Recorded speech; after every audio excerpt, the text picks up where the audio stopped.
Hey there, it's Congresswoman Hillary Scholten back with another episode of Straight Talk with Scholten. Last week, we talked about Congress's oversight of war powers. Today, I want to talk to you about Congress's responsibility to oversee federal agencies operating right here at home. Congress has a constitutional duty to ensure that domestic federal agencies, including the FBI and ICE, operate with transparency and accountability. It's literally our job. Recent events make that the need for strong domestic oversight painfully clear.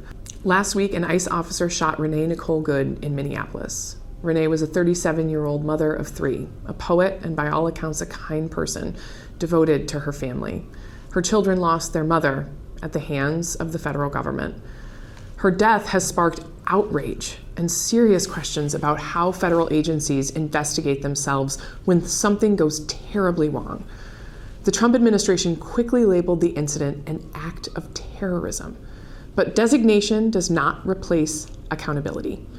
ICE must release all available details about what happened and cooperate fully with an independent investigation.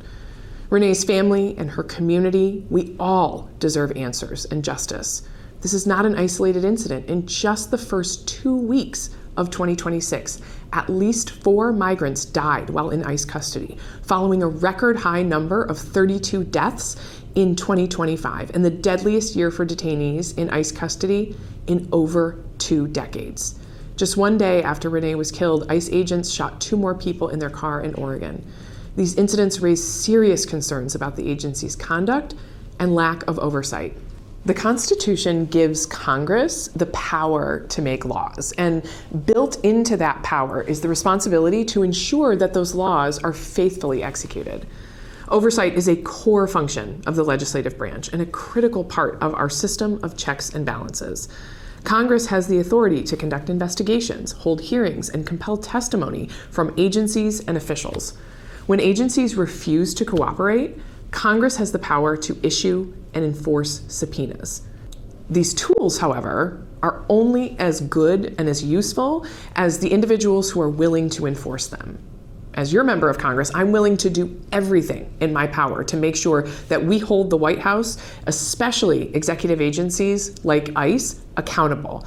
But we need Republicans on the other side of the aisle to join us, to stand up and say, we deserve to know what happened. Accountability is key. We're here to serve the people. We are elected to represent you. Americans are rightly concerned about what is happening with immigration and customs enforcement. As an attorney with over 20 years of experience working on immigration issues, including at the nation's highest law enforcement agency, the Department of Justice, I believe we can and must build a system that is both fair and humane.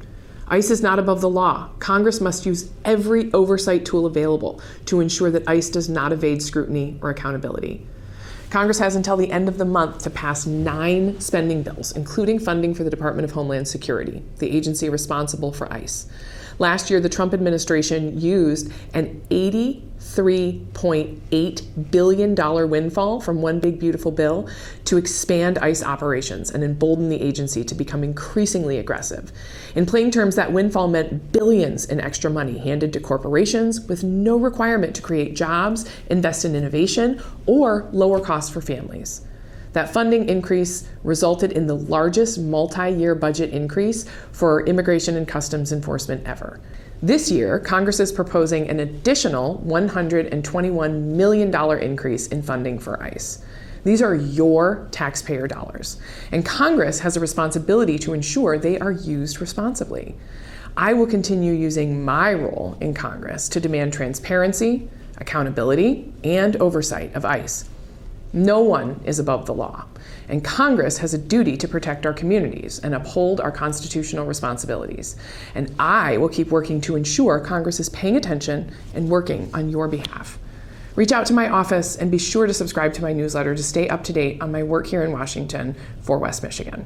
I'll see you next time on Straight Talk with Scholten.